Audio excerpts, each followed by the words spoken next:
Hello everyone, how are you today?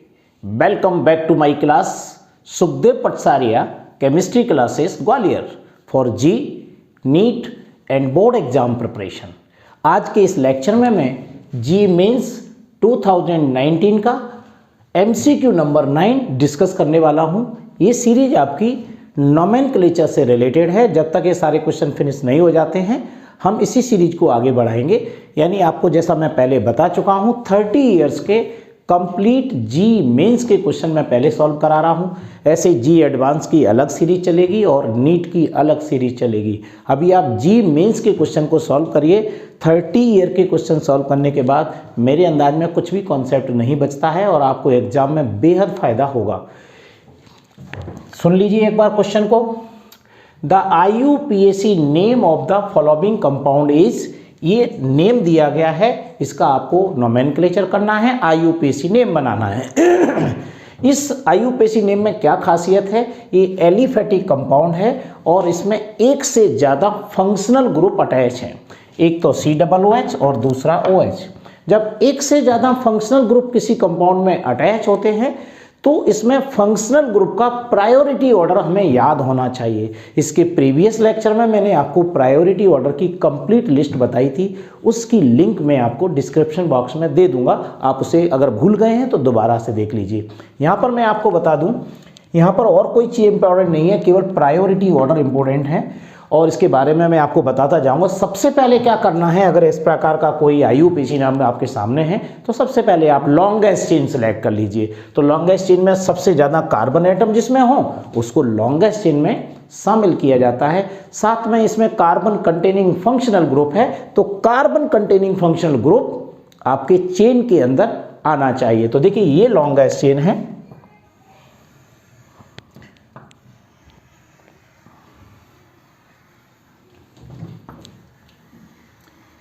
ये आपकी longest chain हुई। यहाँ से लेकर के यहाँ तक सबसे ज़्यादा कार्बन एटम आपकी इस चेन में है, इससे और कोई बड़ी चेन नहीं बनती है। दूसरी बात यह है कि इसमें कार्बन कंटेनिंग फंक्शनल ग्रुप, देखिए COOH इसके अंदर आ गया। एक और फंक्शनल ग्रुप है OH, लेकिन प्रायोरिटी ऑर्डर में OH COOH के बाद आता है, तो इसको अपन बोलेंगे मेन फंक्शनल ग्रुप और इसको बोलेंगे हम सब्स्टिट्यूएंट ग्रुप। इसमें पहले से ही एक सब्स्टिट्यूएंट ग्रुप मौजूद है, तो अभी दो सब्स्टिट्यूएंट ग्रुप इसके पास हैं। इन्हें हम अल्फाबेटिकल ऑर्डर में इसको नाम में लिखा जाएगा। तो पहले तो हमारी हो गई, सबसे पहला काम होता है लॉन्गेस्ट चेन सेलेक्ट करना, तो हमने ये लॉन्गेस्ट चेन सेलेक्ट की। दूसरे नंबर पे हम लिखते हैं नेम। नेम लिखने के पहले एक बात जरूर जान लो कि नंबरिंग करना बहुत जरूरी है।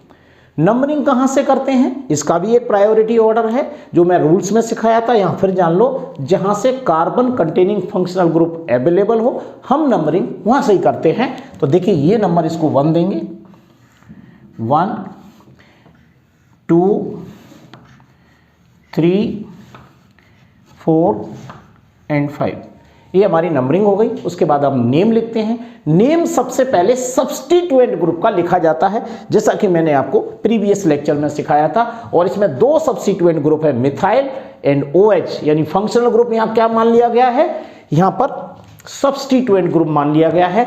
तो इसका नाम होता है प्रीफिक्स नेम हाइड्रोक्सी। इन्हें अल्फाबेटिकल ऑर्डर में लिख देते हैं। तो देखिए सबसे पहले आएगा 3 नंबर पर हाइड्रोक्सी और 4 नंबर पर मिथाइल। तो यहाँ पर लिखिए 3 हाइड्रोक्सी और 4 मिथाइल, 4 मिथाइल। उसके एक बात हो गई आपकी सब्स्टिट्यूएंट ग्रुप का नाम हमने सबसे पहले लिख लिया। ये दिमाग में रखना, सबसे पहले हम सब्स्टिट्यूएंट ग्रुप का नेम लिखते हैं। सेकंड नंबर पे हम वर्ड रूट का नेम लिखते हैं। ये रहा वर्ड रूट। वर्ड रूट क्या है? ये लॉन्गेस्ट चेन जो आपने सेलेक्ट की है ये वर्ड रूट है। 5 कार्बन को बोला जाता है पेंटेन। ओके। उसके बाद में तीसरे नंबर पर जो नाम लिखा जाता है वो होता है मल्टीपल बॉन्ड का। इस चेन में कोई भी मल्टीपल बॉन्ड नहीं है, इसलिए इस नाम को नहीं लिखेंगे। लास्ट में हम देखते हैं फंक्शनल ग्रुप का नाम लिखा जाता है। फंक्शनल ग्रुप्स में ये है COOH और इसका सफिक्स नेम होता है ओइक एसिड, तो यहां पर पेंटेन ये हटा देंगे, 1 ओइक एसिड। चूंकि यहां पर मैं क्वेश्चन सॉल्व कर रहा हूं तो आपको डायरेक्ट रूल बता रहा हूं, ये रूल आपको बार बार काम आना है।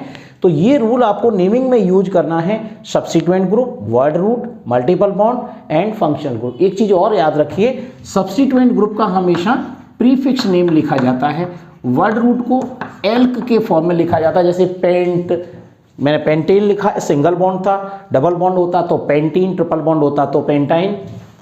मल्टीपल बॉन्ड में या तो डबल बॉन्ड होगा, डबल बॉन्ड को इन लिखेंगे और ट्रिपल बॉन्ड को आइन लिखा जाता है, और फंक्शनल ग्रुप का हमेशा सफिक्स नेम लिखते हैं। ये रूल्स आपको फॉलो करना है। प्रायोरिटी ऑर्डर में COOH पहले आता है, किससे? OH से, इसलिए OH को मैंने क्या माना है यहाँ पर? Substituent group.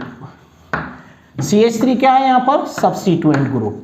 COOH क्या है यहाँ पर? Functional group. इस तरीके से नाम, और ये सब पूरी जो लॉन्गेस्ट चेन मैंने ये बनाई है, ये पूरी कहलाती है वर्ड रूट, सॉरी ये वर्ड रूट कहलाती है। इस टाइप से एक सिंपल सा नाम है, और इस समझ लीजिए ये GMAS 2019 का करंट क्वेश्चन है, तो ज़्यादा कठिन IUPAC नेम नहीं आते हैं, फिर भी हमें सारे IUPAC के रूल्स आपको अच्छे से आना चाहिए और क्वेश्चन को सॉल्व करना चाहिए। जो सीरीज में आपको ये बताने जा रहा हूँ, इस सीरीज के अकॉर्डिंग आप तैयारी करते जाएं। हर रोज 5 से 10 मिनट का वीडियो होता है, आपकी समस्या सॉल्व होती जाएगी। हाँ, एक चीज़ मैं आपको बहुत इंपॉर्टेंट बता दूँ, जो भी क्वेश्चन आता है उसका कॉन्सेप्ट मैं पहले ही सिखा चुका हूं, और उसकी लिंक को आप डिस्क्रिप्शन बॉक्स में जरूर देख लिया करें। जैसे प्रायोरिटी ऑर्डर अगर आपको नहीं आता है, इसकी मैं लिंक डाल दूंगा। उसके बाद में रूल्स क्या होते हैं, किसका नाम पहले लिखा जाता है, उसकी लिंक आपको मिल जाएगी। नंबरिंग कैसे की जाती है, उसकी लिंक आपको मिल जाएगी। एरोमेटिक का नोमेनक्लेचर कैसे करते हैं, उसकी लिंक मैं डाल दूंगा। तो सारे IUPAC नेम सिखा चुका हूं, यहाँ तो क्वेश्चन सॉल्व करा रहा हूं मैं आपको। तो ठीक है, अगर आप पहली बार वीडियो देख रहे हैं और आपने पुराने रूल्स आपको नहीं मालूम है, तो कृपया आप डिस्क्रिप्शन बॉक्स में जरूर लिंक को चेक किया करें। तो चलिए, ये लेक्चर देखने के बाद आपको कैसा लगा मुझे कमेंट सेक्शन में जरूर बताइए। So thank you very much. Next lecture will be continue.